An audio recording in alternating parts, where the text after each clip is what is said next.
मैं बोल रहा हूँ तो नोट कर लेंगे, मैं चित्र बनाऊंगा। एक तार की लंबाई L है, छोटा L, जिसका प्रतिरोध R है। चलेगी तो एक तार की लंबाई L है, जिसका प्रतिरोध R है। R कैपिटल R बनाएंगे और L छोटा बनाएंगे। इस तार को खींचकर 2 गुना कर दिया जाता है। इस तार को खींचकर 2 गुना कर दिया जाता है।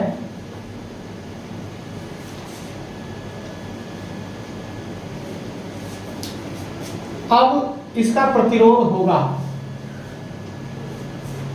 अब इसका प्रतिरोध होगा। ऑप्शन नोट कर लीजिए। एक तार की लंबाई L है, जिसका प्रतिरोध R है। इस तार को खींचकर 2 गुना कर दिया जाता है, इसका प्रतिरोध होगा। तो मैंने बोल दिया है, आप क्वेश्चन नोट कर लीजिए वीडियो पॉज करके। चलिए ऑप्शन लिखिए ये, ठीक है। कुछ वाले ये देखते हैं ना भी यार बोर्ड पे लिखा नहीं क्वेश्चन, अरे बोल तो रहा हूँ, वीडियो भी देखोगे तो क्वेश्चन जो बोल रहा हूँ लिख लो बाद में। अरे तुम्हारे लिए नहीं, तुम्हारा तो अब लिखा गया जो वीडियो। चलिए ऑप्शन है। अब इसका पहले चित्र बनाएंगे। देखिए ये बहुत आसान सवाल है, बहुविकल्प में पूछा जाता है। मैं 1 सेकंड में इसका आंसर बताऊंगा, बाद में शॉर्ट ट्रिक पहले लॉन्ग ट्रिक। मान लीजिए कोई तार है, इसकी लंबाई कितनी है बच्चे? L या L? ठीक, इसका प्रतिरोध L लंबाई है। इसका प्रतिरोध कितना है बच्चे? दो ही चीजें दी हैं, बस जितना दिया है उतना लिखो। इन सवालों को करने का यही तरीका। अब इन्होंने क्या कर दिया, इसे लंबा कर दिया खींच के 2 गुना। यार एक बात बताओ, जब इसी तार को तुम लंबा करोगे तो वो पतला, ये क्षेत्रफल कम होगा कि नहीं होगा? मोटाई इसकी कम होगी कि नहीं होगी? तो अब ये मोटाई हो गई इसकी इतनी पतली, यूं। लंबाई कितनी कर दी गई? मैं अगर इसे L1 कहूं, इसे क्या कहूं? L1 कहूं तो ये कितनी है? L है। ये L2 हो गई तो बताओ कितनी हो गई? 2L। दुगनी कर दी ना, इससे दुगनी कर दी तो 2L हो गई। अगर मैं इसे R1 मानूं तो R1 कितना है? R ही है। और R2 हमें बताना है, यही तो है। या तुम इसे R मान लीजिए, इसे R' मान लीजिए, दूसरे का बताना है प्रतिरोध। एक बात बताओ यार, क्या इससे काम चलेगा? एक फॉर्मूला हमने लिखाया था, R बराबर रो ले अपॉन A। R बराबर रो ले अपॉन A। और R1 अगर मैं यहाँ लगा दूं तो यहाँ L1 और A1। भाई प्रतिरोध, जो विशिष्ट प्रतिरोध है वो तो सेम रहेगा क्योंकि एक ही पदार्थ है। मगर यहाँ पर R2 बराबर रो L2 अपॉन A2, इसका ये होगा। मुझे यार ये बताओ, L1 तो हमें पता है, L2 भी हमें पता है, मगर परेशान कौन कर रहा है? A1 और A2। हमें क्षेत्रफल का नहीं पता। तो इसी को निकालने के लिए अब देखो मैं क्या करता हूँ, रो तो रो से कैंसिल हो जाएगा, L1 L2 के मान रख देंगे, A1 A2 नहीं होगा। तो क्या करेंगे? A1 और A2। एक बात बताओ, इसी तार को खींच करके लंबा कर दिया गया, तो क्या इसका आयतन इसके आयतन के बराबर होगा कि नहीं? कक्षा 10 में पढ़े हो आप मेंसुरेशन में कि अगर हम जैसे आटा गूंथ लिया मम्मी ने बहुत सारा, उसकी छोटी छोटी लोई बना दी, तो जितना आयतन उसका था, बड़े आटे का एक जगह था, उसे अलग अलग जो किया, लोई बना दी, रोटी बना दी, उनका आयतन उसके बराबर हो गया। अर्थात किसी बड़ी चीज से अगर उसके छोटे छोटे टुकड़े कर दिए जाते हैं तो उसका आयतन उसके आयतन के बराबर होगा। या वो छोटी छोटी चीजों से क्या बना दी जाती है, कोई बड़ा चीज बना दिया जाता है, तो उन छोटी चीजों का आयतन किसके बराबर होगा? बड़ी चीज के। मतलब एक ही चीज को अगर बदल दिया जाए तो उसका आयतन कभी नहीं बदलता है ना? हाँ, इस मेज से अगर हम छोटी छोटी मेज बना दें तो जो इसका आयतन है वही उसका आयतन होगा, फिक्स है ना? तो क्या इसका आयतन बराबर इसका आयतन होगा? बताओ, वॉल्यूम दोनों का सेम रहेगा, तो क्या मैं लिख सकता हूं B1 बराबर B2? अब आयतन बताओ क्या होता? लंबाई गुणा चौड़ाई गुणा ऊंचाई। ऊंचाई। तो लिख दूं, क्या लिख दूं? लंबाई गुणा चौड़ाई गुणा ऊंचाई। लंबाई गुणा चौड़ाई गुणा ऊंचाई। इस लंबाई चौड़ाई को क्या बोलता हूं मैं? क्षेत्रफल। क्षेत्रफल। आगे बोलते हो लंबाई गुणा क्षेत्रफल। यस। और ये क्या हो गई? ऊंचाई। ऊंचाई। देखो ऊंचाई कितनी है इसकी? L। इसकी कितनी है? ठीक है, बराबर इसे भी क्या बोलते हैं? क्षेत्रफल गुणा। क्लियर है भैया? क्षेत्रफल यही तो है। अरे बाप रे, अनुप्रस्थ काट का क्षेत्रफल। इसमें लगा लो ये हो गया A2। अनुप्रस्थ क्यों बोलते हैं? अनुप्रस्थ मतलब एक किनारे का, इसका नहीं यहाँ का। अनुप्रस्थ मतलब साइडों का, है ना? तो ये क्षेत्रफल क्या लिख सकता हूं मैं? क्या A1 लिख सकता हूं गुणा L1? क्या A2 लिख सकता हूं गुणा L2? क्लियर है इतनी चीज? अब बताओ L1 का मान कितना? A2 तो नहीं पता हमें, L2 का मान कितना? क्या L से L कैंसिल होगा? है? तो बताओ A1 की जगह आप क्या लिख सकते हो? बराबर 2A2, या A1 बाई A2 बराबर क्या लिख सकते हो? 2 लिख सकते हो। कई बात समझ में आई? A1 बराबर A2 लिख सकते हो। ठीक है, लिख सकते हो। जी सर। या ये भी छोड़िए, A1 की जगह क्या 2A2 लिख सकते हो? क्लियर? चलिए ठीक है। अरे A1 का क्षेत्रफल ज्यादा है, देखो तो कोई जरूरी नहीं दुगना ही हो, ये तो निकालना पड़ेगा। चलिए लंबाई पे डिपेंड है।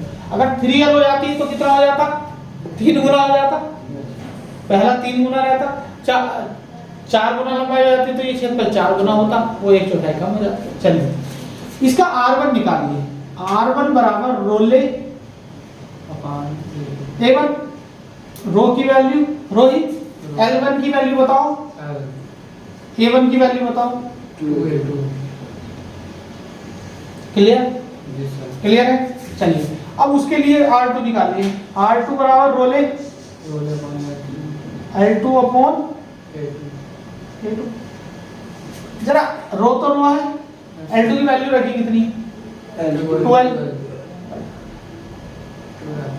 और A2 की तो A2 तो ऐसे रहने दो, A2 तो ऐसे रहने दो।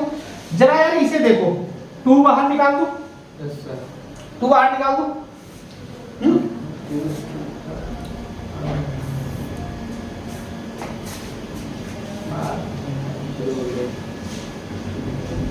हाँ 2 बाहर निकाल दो और रो L अपॉन A2। जरा गौर करो, रो L अपॉन A2 मगर 2 नीचे है तो क्या मैं यहाँ 2 से मल्टीप्लाई कर दूं और ऊपर भी 2 से मल्टीप्लाई कर दूं? क्यों किया मैंने? क्योंकि मैं ये वैल्यू की जगह क्या रखने वाला हूँ? 2 दूनी 4।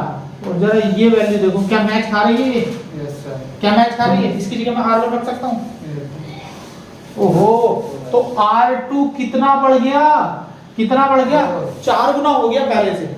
और मैंने बताया था कि लंबे तार में प्रतिरोध क्या होता है? ज्यादा होता है, छोटे में कम होता है। तो यहाँ एक बात तो तय थी कि बढ़ेगा, तो ये ऑप्शन तो गलत, ये ऑप्शन भी गलत।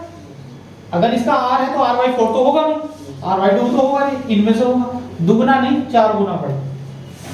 क्लियर है? कौन सा ऑप्शन क्लिक हुआ? ये वाला। क्या ये बात समझ में आ रही है? हाँ, फॉर्मूले में यही लगा था मगर A1 परेशान कर रहा था, A1 और A2।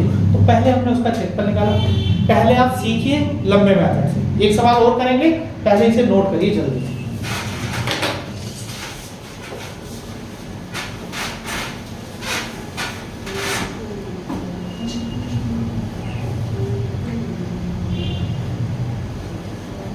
ये एक काम और कर सकते थे, यहाँ और आसान बना सकते थे, इसे अगर A2 की वैल्यू निकाल देते। देखो क्यों A2 की वैल्यू क्यों भैया? अगर मैं A2 की वैल्यू निकाल लेता तो A1 बाई 2 रखता, फिर मुझे ये 2 से मल्टीप्लाई ना करनी पड़ती। देखो अब देखो, अब देखो कितना सरल हो जाता है। तो A2 की क्यों वैल्यू निकाली, क्योंकि मुझे R2 निकालना है, R2 निकालना है। देखिए 2 बाहर आ गया, रो L अपोन A2 की वैल्यू बताओ, A2 की वैल्यू है ना, तो A1 बाई 2, 2 ऊपर जाएगा, ये 2 ऊपर जाएगा नहीं, और 1 2 ये है, देखो 1 2 तो ये बाहर आया, ये 2 ऊपर जाएगा, बटे में है ना, तो रो L अपोन A1, और यहां क्या रखो, यहां क्या रहेगा, A1 रहेगा। देखो रो L अपोन A1, भाई A1 ही है ना इसका, तो ये इतना रहा। अब इसकी जगह क्या रख दो, 2 दूनी 4, अच्छा A1 रखा जाएगा, ये हल्का है, ये हल्का है ना। A2 की वैल्यू क्यों निकाली, क्योंकि R2 में रखना है, R2 निकालना है, तो A2 निकालो, A1 बस नोट करिए, जल्दी नोट करो भाई, 2 मिनट के अंदर। आप और हैं बस, 4 लोग आराम से बनाते हैं, खाते हैं, पीते हैं। चलिए, तो ये चीज है, पार्टी में मजा आता है, हो जाता सबका में एक आध बार। नहीं, मैं बहुत कम खाने वाला हूँ, मुझे जो है सिलेक्टेड खाता हूँ मैं, पीस भी बढ़िया वाला, हड्डी वाला। एक तार का प्रतिरोध R है, लिखिए क्वेश्चन, लिखिए एक तार का प्रतिरोध R है, इसे दबाकर इसकी लंबाई आधी कर दी गई है। एक तार का प्रतिरोध R है, इसे दबाकर इसकी लंबाई आधी कर दी गई है, तो नया प्रतिरोध होगा, ऑप्शन लिख लीजिए, दबाकर इसकी लंबाई आधी कर दी गई है,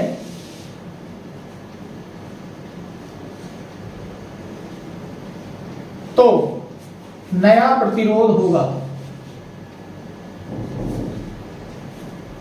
एक लड़की ने कमेंट किया, पता नहीं कैसे उसने वीडियो देखी यूट्यूब पे, और लिखा बहुत बढ़िया सर। हाँ, उसने विद्युत धारा का लेक्चर देखा शायद पहला, देख लिया होगा, कहीं से लग गया होगा हाथ, पता नहीं कैसे, क्योंकि जब ज्यादा देखते हैं ना, ये सब्सक्राइबर बढ़ जाते हैं, तो YouTube पे आ जाता है वो हल्का फुल्का, किसी के हाथ लग गया हो जैसे तरह। उसने लिखा है बहुत बहुत बढ़िया से, तो होता है कोई ढूंढ लेता, कोई देखने वाला, अगर उसे अच्छा लगता है तो कह देता है, नहीं तो कोई बात ही नहीं।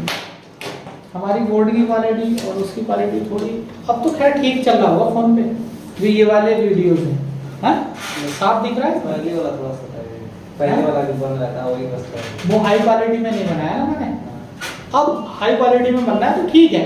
बस अभी आवाज की प्रॉब्लम है तो मैं वायर वाला कर लूंगा। चलिए, क्वेश्चन लिखा गया है, करने का प्रयास करेंगे, बिल्कुल वैसा ही क्वेश्चन है।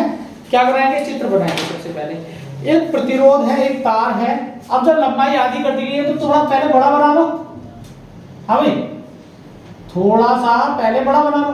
अब इसकी लंबाई कितनी है रे, L, L1 कितनी है, L होगी, और इसका प्रतिरोध कितना होगा, R होगा, और इसका जो ये क्षेत्रफल है वो कितना होगा, A1 होगा।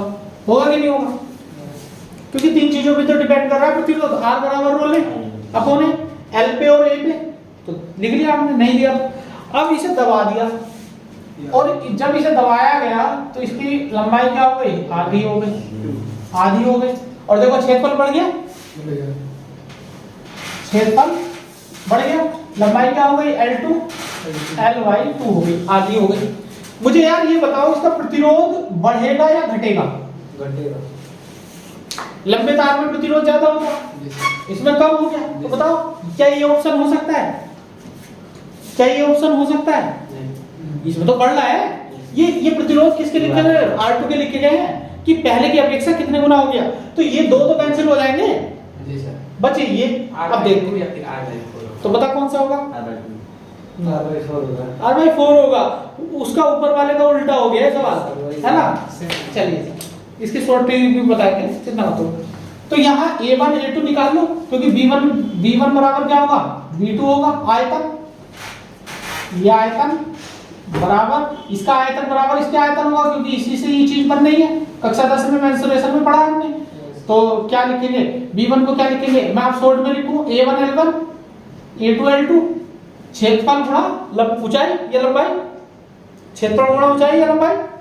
अब A1 की वैल्यू A1 है, L1 की वैल्यू बताओ L है, A2 की वैल्यू हमें नहीं पता, L2 की वैल्यू कितनी है L/2। तो A2 का मान निकाल दो, L से L का सर, तो A2 का मान आया 2A1। ठीक है, चलिए A2 की वैल्यू क्या आ गई 2A1।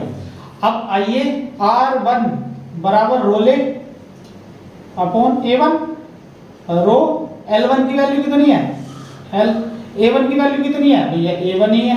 समीकरण नंबर 1, R2 बराबर रो L2 अपॉन A2, रो L2 की वैल्यू कितनी है L/2, तो L/2 तो नीचे जाएगा, ऐसे तो लिखूंगा L2 की L/2, और A2 की वैल्यू देखिए कितनी है गुणा 2A1 है कि नहीं है। A2 की वैल्यू कितनी है 2A1, तो ये आ गया 1/4 तो बाहर निकाल दो, रो L अपॉन A1। बताओ ये रो L अपॉन A1 R1 की वैल्यू है कि नहीं है, तो हमारा कितना आ गया R2 आ गया R1/4, मतलब 4 गुना कम हो जाएगा। बता रहे हैं यार इसकी शॉर्ट ट्रिक, शॉर्ट आंसर ले रहे हो, मगर आपको लॉन्ग भी तो आना चाहिए, तभी तो शॉर्ट हो जाएगा। चलिए जल्दी नोट करो, 1 मिनट का समय बस। ये समीकरण 1 हो गई ना, समीकरण 1 भी मान सकते हो ऐसे करके, और इसमें समीकरण 1 से यहाँ क्या रख दिया, समीकरण 1 से, समीकरण 1 से ही वैल्यू रखी। चलिए इसकी ट्रिक लिखवा दूं क्यों भी पवन, सेकंड में ट्रिक लिखवा दूं। चलिए इसमें एक कंडीशन है, जब आयतन सेम हो, जब इससे वो बनना हो उससे ये बनना हो, ठीक है, आयतन ना बदलना हो, और ऐसे ही सवाल मिलेगा आपको बोर्ड एग्जाम में।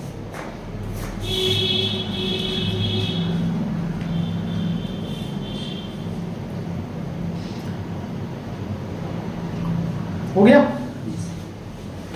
रोशन, मुझे ये खत्म करना आज। चलिए एक टॉपिक हो रहा है, चले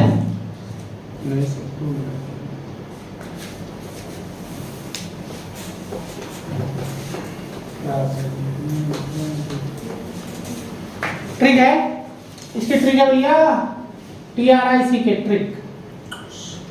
जब आयतन सेम हो, जब आयतन, देखो आयतन सेम थे नहीं, आयतन सेम हो या बराबर, आयतन बराबर मतलब B1 बराबर B2 हो, तो क्या ट्रिक होगी, क्या ट्रिक होगी, जो हमारा R2 होगा, जो हमारा R2 होगा वो n² R1 के बराबर होगा। मतलब क्या है, n क्या है गुना, n क्या है गुना, गुना नहीं गुना, n क्या है गुना। नोट कीजिए नोट कीजिए नोट कीजिए फटाफट, सटासट फटाफट। एक तार का प्रतिरोध, क्वेश्चन है, एक तार का प्रतिरोध, प्रतिरोध 3 ओम है, 3 ओम है, जिसे खींचकर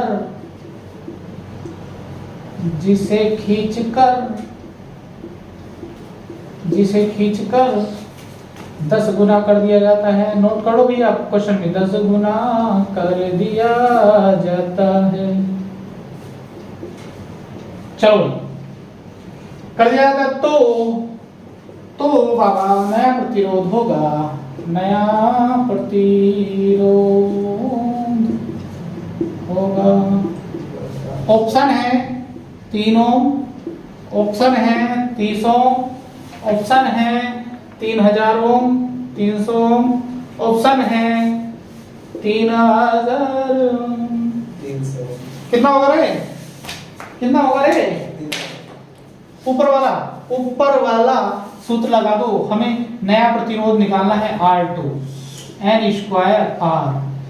देखो मैंने क्या कहा R1 कितना है 3 ओम है, कितना है 3 ओम है, कितने गुना कर दिया गया 10 गुना 10 ढाई गुणा 300 ओम, क्या आंसर। और ऊपर वाले क्वेश्चन में भी ये लगा लो, ये लगा लो ऊपर वाले क्वेश्चन में लंबाई कितनी कर दी गई 2 गुनी कर दी गई, तो n बराबर 2, तो प्रतिरोध कितना हो गया 2 दूनी 4। लंबाई जब आधी कर दी गई तो क्या हो गया 1/2 का होल स्क्वायर 1/4। क्लियर? शॉर्ट। चलिए नोट कीजिए।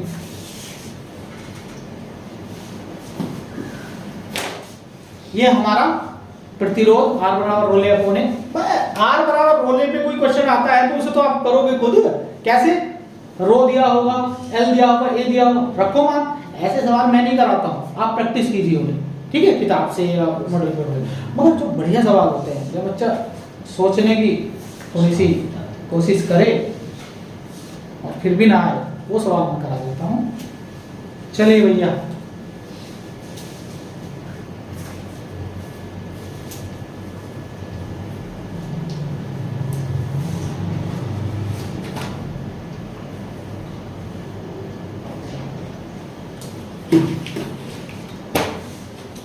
चलिए रखो। ये सर अभी हुआ नहीं। इतने नोट करना है आपको।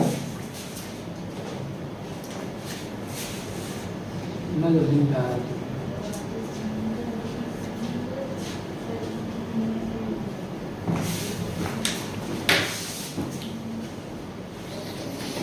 चलिए सुनिए आप अपनी कहानी। तुमने कभी कभी देखा होगा कि तार में ब्लास्ट हो गया, तार फट गया। क्यों पड़ा? क्योंकि तार में जो विद्युत धारा आ रही थी, उसका टेम्परेचर बढ़ रहा था। आगे से क्या हुआ? प्रतिरोध आ गया, प्रतिरोध ज्यादा होने लगा, टेम्परेचर भी बढ़ने लगा, प्रतिरोध भी बढ़ने लगा, और एक समय इतना आया कि वहां धारा को उसने निकलने ना दिया, बहुत कम निकल रही थी, और एक समय इतना आया कि टेम्परेचर ज्यादा हो गया, तार गर्म हो गया, फिर तो वो पिघलना ही है, फटना है, टूटना है। तो टेम्परेचर से क्या होता है? प्रतिरोध बढ़ता है और प्रतिरोधकता भी बढ़ती है, ठीक है। टेम्परेचर से क्या होता है? ताप से, अगर ताप बढ़ रहा है तो प्रतिरोध बढ़ रहा है, प्रतिरोधकता भी बढ़ रही है। मगर कुछ ऐसे अयस्क होते हैं बच्चों, जैसे नाइक्रोम, हीटर का ताप, टेम्परेचर बढ़ता है, कितनी हीट देता हो, पूरे कमरे को गर्म कर देता, तो भी उसका प्रतिरोध और प्रतिरोधकता नहीं बढ़ती है। अगर बढ़ गई तो तार टूट जाएगा, है? तो तार टूटता है हीटर का बहुत कमी से, बहुत रेयर केस में। तुमने हिला दिया, कुछ गिर गया उस पे, जलने लगा, तब। तो मेरी पहली ये बात सुनिए कि ताप बढ़ने में प्रतिरोध बढ़ता है, चालकता, और चालकता क्या होती है? बाद में बताऊं। ताप बढ़ता है, प्रतिरोध भी बढ़ता है, और प्रतिरोधकता भी बढ़ती है, और उससे क्या हो जाती है? चालकता कम हो जाती है। चालकता मतलब बिजली चलने की क्षमता कम हो जाती है, ठीक है। तो क्या लिखेंगे? नोट डालिए या लिख सकते हैं, ताप बढ़ाने पर प्रतिरोध बढ़ता है, प्रतिरोध तथा विशिष्ट प्रतिरोध प्रतिरोध तथा विशिष्ट प्रतिरोध बढ़ते हैं, प्रतिरोध तथा विशिष्ट प्रतिरोध बढ़ते हैं।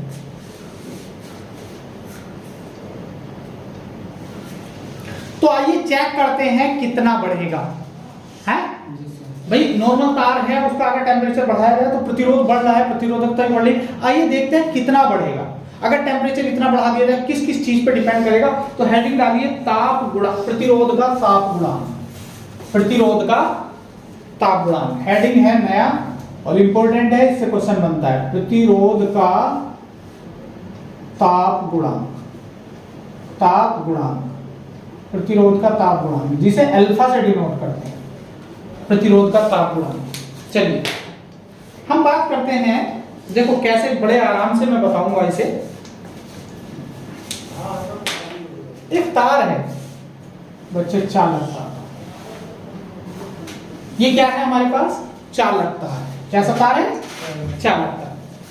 हमने इसमें क्या काम किया? तार यही है, अब भी तार यही है बच्चों। हमने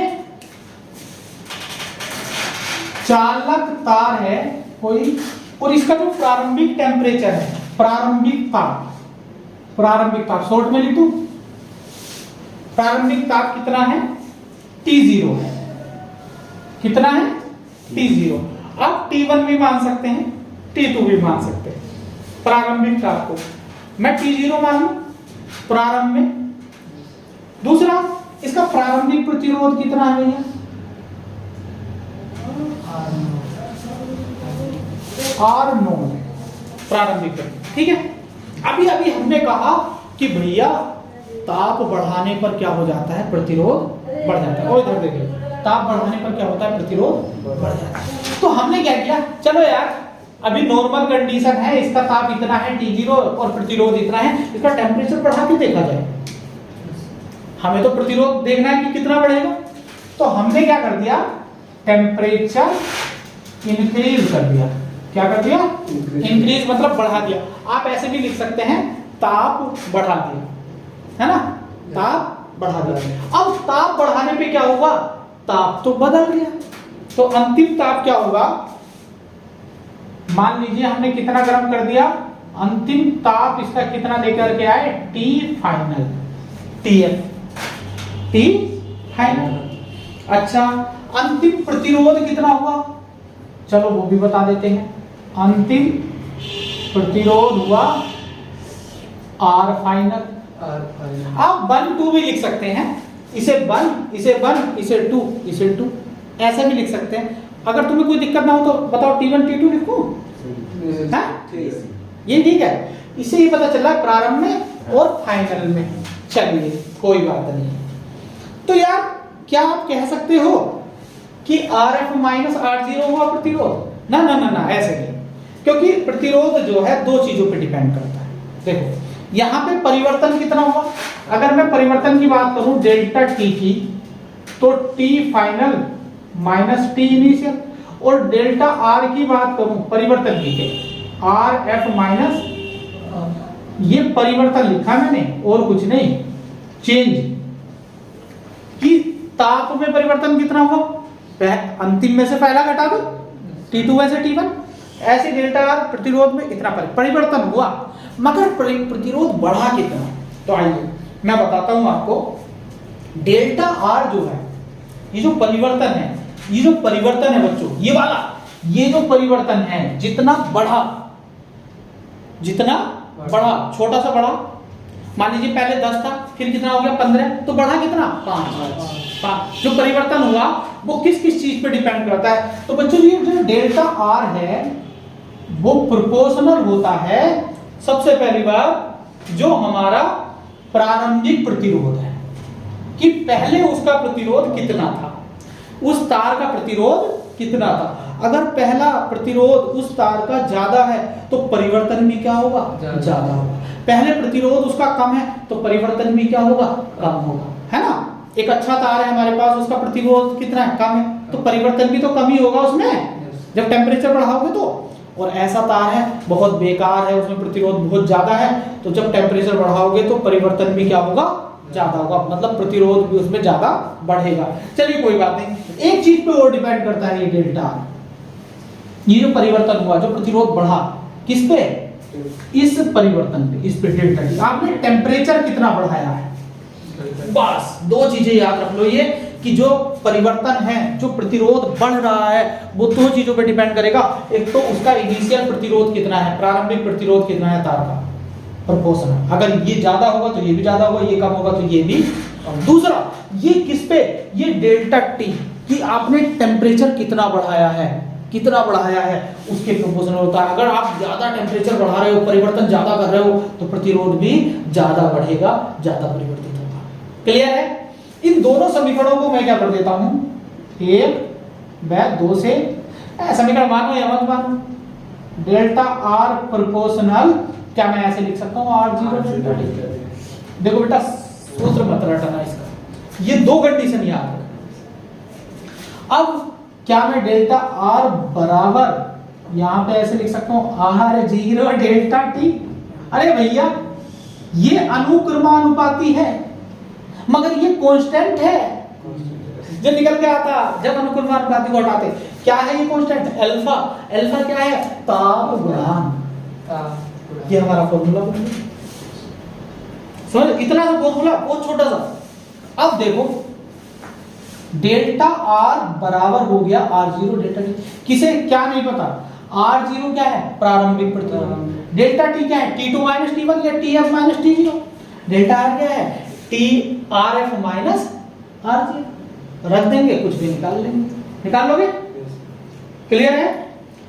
आगे बहुत सारा कैलकुलेशन है इसमें, मैं वो बिल्कुल नहीं कराऊंगा, बस इसे यहीं तक छोड़ेंगे कि डेल्टा आर बराबर किन चीजों पे डिपेंड करता है? प्रारंभिक प्रतिरोध आर जीरो और डेल्टा टी पर, और एक अल्फा कांस्टेंट आता है। इतना याद करेंगे। क्लियर है? अब देखो इसे लिखने को तो ऐसे भी लिख सकते हैं हम, R final minus R zero. Alpha ऐसे रहेगा, आर जीरो ऐसे रहेगा, और टी फाइनल माइनस ऐसे भी बढ़ा सकते हैं। तो वहां पे देख लेंगे अपने आप न्यूमेरिकल में। चलिए इतना हो गया। अच्छा इसी को हम डेल्टा आर, इसी को मैं इधर रखूं, डेल्टा आर बराबर alpha R zero delta T. अब प्रतिरोधकता के टर्म में कैसे लिखा जाए? हमने कहा प्रतिरोध का ताप गुणांक। जैसे प्रतिरोध बढ़ता है टेम्परेचर बढ़ाने से, तो ये बढ़ा हुआ प्रतिरोध मिलेगा आपको, मगर इसमें अल्फा निकल हुआ था ताप गुणांक, दुर्भाग्य की बात है, कोई बात नहीं। अब इसमें प्रतिरोधकता कैसे बताएं? तो यार हमें फॉर्मूला याद है, आर बराबर रोले अपॉन। तो इसके लिए क्या होगा? आर बराबर रोले अपॉन ए, और यहां आर वन यहां रो वन, और यहां क्या होगा? आर टू बराबर रो टू एल अपॉन, क्योंकि लंबाई तो सेम है तार की, तार तो वही है जो यहां है यहां है। हमने बढ़ाया क्या उसमें? केवल टेम्परेचर। तो टेम्परेचर बढ़ने से क्या बढ़ रहा है? प्रतिरोध और प्रतिरोधकता। तो R1 बराबर रो वन और R2 बराबर रो टू। R1 बराबर रो वन, R2 बराबर रो टू। तो क्या मैं यहाँ डेल्टा R की जगह डेल्टा रो लिख सकता हूं? बिल्कुल। जो परिवर्तन प्रतिरोध में हुआ वही क्या होगा? प्रतिरोधकता में होगा। क्या मैं इसकी जगह रो जीरो लिख सकता हूं? क्या मैं इसकी जगह डेल्टा टी तो लिखूंगा ही, बस खत्म। जहां जहां प्रतिरोध है वहां वहां क्या कर दीजिए? विशिष्ट प्रतिरोध। क्या कर दीजिए? विशिष्ट प्रतिरोध। समझ में आई कहानी? समझ में आई क्या? क्योंकि R1 बराबर क्या हो जाएगा? रो वन, और R2 बराबर क्या हो जाएगा? रो टू। बस प्रतिरोधकता, विशिष्ट प्रतिरोधकता की टर्म में आ जाएगी। ठीक है? अब डेल्टा रो की जगह क्या लिखेंगे? Rho final minus rho initial. Rho final minus rho initial. Alpha rho zero तो रो जीरो रहेगा, और T final minus T initial. Clear है चीज? तो ये है विशिष्ट प्रतिरोध के टर्म में, और ये है प्रतिरोध के टर्म में। क्लियर है ये चीज? चलिए लिखिए।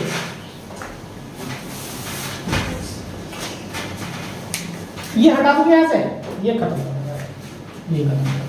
देखो लंबाई और क्षेत्रफल तो नहीं बढ़ रहे तार के, हमने डेफिनेट, तो बिल्कुल ऐसे ही नोट कर लो इसे और बॉक्स बनाओ, फिर जल्दी से मैं कुछ कराता हूं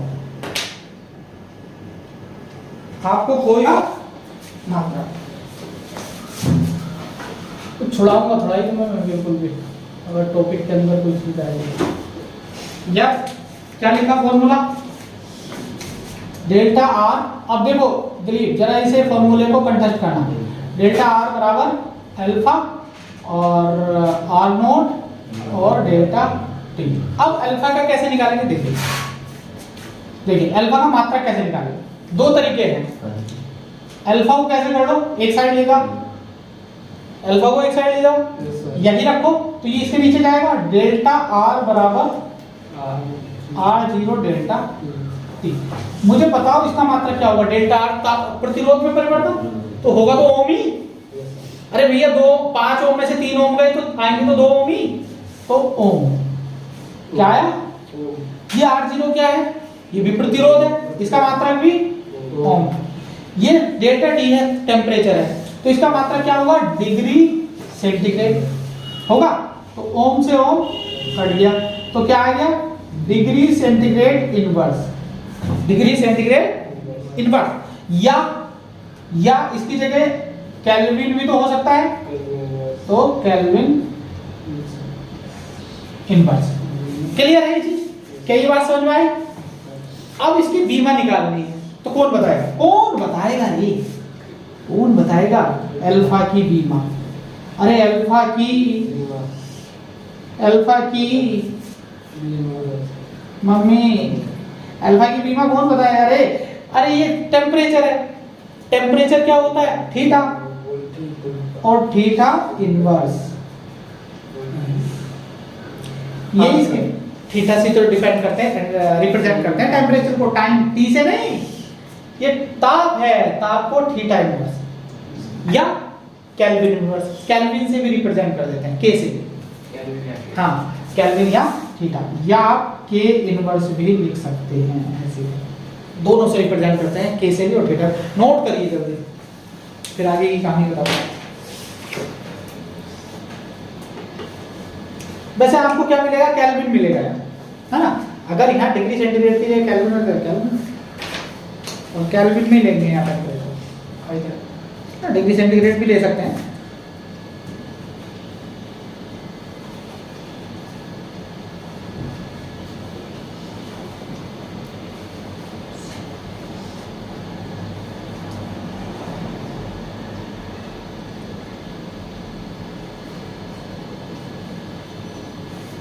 सवाल रह जाएंगे, भाई सवाल नहीं हो पाएगा इस पे दोनों। मैंने कुछ केमिस्ट्री में भी छोड़ा था क्या कि तुम्हें फोटो भेज दूंगा, क्या कल कराएंगे कैंपस से, है ना? भारत को जाना भी होता है, तो ये दो न्यूमेरिकल मैं कल कराऊंगा, मगर एक बात और लिखे, एक बात और। हाँ, तो ये जाना है तो जाओ, क्योंकि फिर तेरा घर पर भी छूटेगा। वो बात मैं करा लूंगा, क्योंकि फिर कल न्यूमेरिकल करा दूंगा, थ्योरी वाला पोर्शन समाप्ति हो जाएगा। कल यूनिट 2 स्टार्ट नहीं होगी, न्यूमेरिकल कराऊंगा, इस पे न्यूमेरिकल कराऊंगा पहले, और फिर आपको बहुविकल्प पे कराऊंगा मॉडल पेपर के, और फिर अगला दिन और लूंगा न्यूमेरिकल में, तब जाके यूनिट 2 स्टार्ट करेंगे, कल और परसों। चलिए, अब भैया आपने देखा, एक नोट लिखिए, लिखो नोट। कुछ अयस्क ऐसे होते हैं, कुछ अयस्क ऐसे होते हैं, कुछ अयस्क ऐसे होते हैं, कुछ अयस्क ऐसे होते हैं जिनका ताप बढ़ाने पर, जिनका ताप बढ़ाने पर, जिनका ताप बढ़ाने पर या घटाने पर, बढ़ाने पर ही लिखो, जिनका ताप बढ़ाने पर उनका प्रतिरोध या विशिष्ट प्रतिरोध, ब्रैकेट में रो लिख लेना, उनका प्रतिरोध या विशिष्ट प्रतिरोध, उनका लिखा, उनके लिखा, उनके प्रतिरोध या विशिष्ट प्रतिरोध पर कोई प्रभाव नहीं पड़ता, पर कोई प्रभाव नहीं पड़ता है। और ये पदार्थ ना हम खुद बनाते हैं, है ना? ये प्रकृति में नहीं पाए जाते, ये पदार्थ हम खुद बनाते हैं। अब तुझे जाना तो जा, अब तो मैं लिखाऊंगा इसमें ज्यादा। ये पदार्थ हम खुद बनाते हैं, ये पदार्थ हम, नमस्ते सर, नमस्ते, खुद बनाते हैं।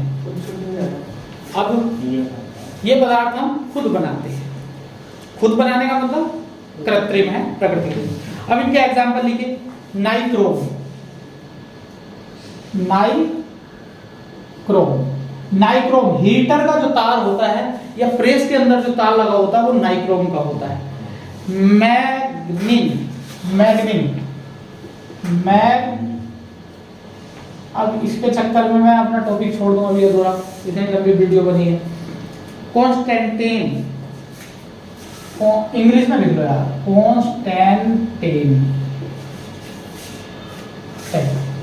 कॉन्स्टेंटेन। ये तीन पदार्थ आपको ऐसे हैं जो इनका टेम्परेचर बढ़ाओगे प्रतिरोध नहीं बढ़ेगा, बहुत कम, बहुत हल्का फुल्का, कोई प्रभाव नहीं पड़ेगा। मगर आप देखिए, देख लेते हैं। तो तीन तरह की चीजें होती है, एक तो चालक, अर्धचालक और अचालक। तो यार देखते हैं इन तीनों में, देखते हैं तीनों में, ठीक है। ये एग्जाम करोगे, हाँ। चालक के लिए पता है मेरे पास यार कोई पढ़ने वाला होगा चाहिए, मेरे पास इतनी चीजें हैं, इसके बाद भी है मगर वो नहीं करा होगा क्योंकि तुम्हारा अरे यार अब मुझे भी स्कूल जाना है, खाना अभी दाल छोकनी है मुझे, फिर भी मैं पढ़ा रहा हूँ। अब भैया टॉपिक अधूरा नहीं छूटना चाहिए। अर्धचालक के लिए अब देखो कितनी अच्छी इंफॉर्मेशन मिलने वाली है तुम्हें। और एक आता अचालक के लिए, अचालक के लिए, अचालक के लिए अगर इसका टेम्परेचर बढ़ाएंगे तो प्रतिरोध क्या होगा, बढ़ेगा। अगर इसका टेम्परेचर और इसका टेम्परेचर अगर हम बढ़ाएंगे तो इसका प्रतिरोध क्या होगा, कम होगा। कितना बढ़िया है, ज्यादा टेम्परेचर बढ़ाने में भी प्रतिरोध कम हो रहा है। अब देखिए कैसे, इसका टेम्परेचर बढ़ाएंगे तो कोई प्रभाव नहीं पड़ेगा, कोई प्रभाव नहीं पड़ेगा। क्यों? क्योंकि इसकी जो अल्फा की वैल्यू होती है वो बच्चे पॉजिटिव होती है। पूछ ही दिया जाए कि चालक के लिए ताप गुणांक क्या होता है, पॉजिटिव होता है, नेगेटिव होता है, जीरो होता है या कोई नहीं, पॉजिटिव होता है। इसके लिए अल्फा की वैल्यू क्या होती है, नेगेटिव होती है, और इसके लिए अल्फा की वैल्यू जीरो होती है। तो ये बात मैं प्रूव करा रहा हूं कि टी अगर बढ़ाएंगे तो आर कैसे बढ़ेगा। देखिए आइए, हमारा डेल्टा आर क्या निकला, डेल्टा आर बराबर alpha R zero delta T. मैंने इसे क्या कह दिया, R final minus R zero बराबर अल्फा आर जीरो, और इसे क्या कह दिया मैंने, T final minus T zero. देखो आर जीरो इधर है, आर जीरो एक उधर भी है, तो R final minus R zero, ये आपको करना पड़ेगा कैलकुलेशन में, यहाँ पे वैल्यू रख के। अगर मैं इसकी अंदर गुणा करूं आर जीरो टी फाइनल, ये तो आएगा, और उधर आगे गुणा करूं minus alpha R zero T zero, minus alpha R zero T zero. तो यहाँ से आर जीरो कॉमन लो, अल्फा जीरो क्या कॉमन लिया जाएगा, आर जीरो, देखो आर जीरो कर दिया। अब उस आर जीरो को इधर लेके आओ, आर फाइनल बराबर आर जीरो को उधर आएगा, तो यहाँ अल्फा आर जीरो कॉमन लो और T final minus T zero लिखो, माइनस आर जीरो। ये ऐसे हमने गलत किया, हाँ अल्फा आर जीरो और डेल्टा टी रहने दो यार, इसे ऐसे है, ठीक है, डेल्टा टी रहने दो, छोड़ो डेल्टा टी है, क्लियर। अब देखो इसके लिए क्या किया मैंने, इसे इधर लेके आया, ये ऐसे ही है, आर फाइनल बराबर alpha R zero delta T plus R zero, ये लेके और टिपिकल बना रहा था जबरदस्त। तो आर फाइनल बराबर यहाँ से क्या कॉमन लिया, आर जीरो कॉमन लिया और one plus alpha delta T, यार है ये तो है। अब इसे मैं ऐसे लिख सकता हूँ, आर एफ बराबर R zero plus R zero alpha delta. अब जरा देखो, गौर करो, मान लीजिए किसी तार का पहले प्रतिरोध कितना है, 10 ओम है। फाइनल की बात छोड़ो, हमने टेम्परेचर बढ़ाया और अल्फा की वैल्यू कितनी है, पॉजिटिव, तो ये भी पॉजिटिव होगा। तो देखो 10 से कितना हो गया, 15। आर जीरो पहले हमारे तार का प्रतिरोध कितना था, 10 ओम था, और आर जीरो भी यहाँ कितना रखेंगे, 10 ही रखेंगे, गुणा डेल्टा टी भी बढ़ गया, मान लीजिए 1 डिग्री सेंटीग्रेड बढ़ गया, 1 डिग्री सेंटीग्रेड, और अल्फा की वैल्यू क्या है, पॉजिटिव है। तो ये 10 कितना हो जाएगा, तो बढ़ेगा नहीं बढ़ेगा प्रतिरोध, फाइनल प्रतिरोध बढ़ेगा नहीं बढ़ेगा। टेम्परेचर बढ़ाने से प्रतिरोध बढ़ेगा, क्योंकि चालक के लिए अल्फा की वैल्यू क्या होती है, पॉजिटिव। अब सुनिए इसके लिए, इसका घटा कैसे, आइए, पहले कितना था? 10 था, इधर 10 था, ये भी 10 होगा, होगा, गुणा इसका हमने 1 डिग्री सेंटीग्रेड बढ़ा दिया। अल्फा की वैल्यू क्या है? नेगेटिव होगा। नेगेटिव। अरे भैया 2 कर ले, हम 2 कर ले, मतलब 0 का हो गया, नहीं 0 हो गया, तो ये कितना होगा? 10 दूनी 20 माइनस के 20, 20 में से 10 गया। अबे यार यहाँ कुछ और, यहाँ कुछ और कर लो। नेगेटिव है तो कुल मिला के यहाँ आधे डिग्री बढ़ा है, ऐसे करो, आधे से क्या है? 2 पंजे 10, तो 10 में से 5 गया, 5, प्रतिरोध घटा कि नहीं घटा? अरे भैया कुल मिला के अगर इसकी वैल्यू नेगेटिव होगी तो पहले में से कुछ घटेगा नहीं घटेगा? और घटेगा तो क्या होगा? घटेगा तो क्या होगा? कम होगा। तो देखो अर्धचालक की अल्फा की वैल्यू क्या होती है? नेगेटिव होती है, जिससे प्रतिरोध क्या होता है? घट जाता है। उसे अचालक के लिए सारी वैल्यू क्या हो गई? 0। अल्फा बराबर क्या होता है? 0 अचालक के लिए सारी वैल्यू 0, तो R0 बराबर R फाइनल, जितना शुरू में था उतना बाद में। उस अचालक पे तो कोई प्रभाव पड़ ही नहीं रहा, लकड़ी पे क्या प्रभाव पड़ेगा? कुछ भी। तो समझ में आई वाली कहानी? समझ में आई? तो यहां से अगर इसकी वैल्यू पॉजिटिव रखोगे तो ये बढ़ेगा, तो कौन बढ़ेगा? RF बढ़ेगा। कौन बढ़ेगा? RF बढ़ेगा R0। क्लियर? और यहां पे क्या होगा? RF कम होगा R0 से, और यहां पे क्या होगा? RF जो फाइनल है वो शुरू के प्रतिरोध के बराबर है। क्या ये बात समझ में आई? बात समझ में आ रही है ना? चलिए नोट कर लीजिए जैसे करना है। अगर ये वैल्यू पॉजिटिव, अगर अल्फा पॉजिटिव, यहां लिख देंगे अल्फा बराबर पॉजिटिव, इसे नोट कर लेना, तो RF बराबर R0 प्लस पॉजिटिव, तो इसमें कुछ जुड़ेगा तो RF क्या हो जाएगा? R0 से ज्यादा हो जाएगा। अगर अल्फा नेगेटिव, अल्फा बराबर नेगेटिव, तो RF बराबर R0 माइनस नेगेटिव, तो RF क्या हो जाएगा? छोटा हो जाएगा R0 से।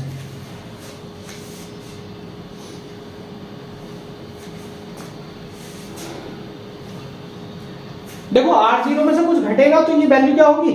छोटी होगी ना।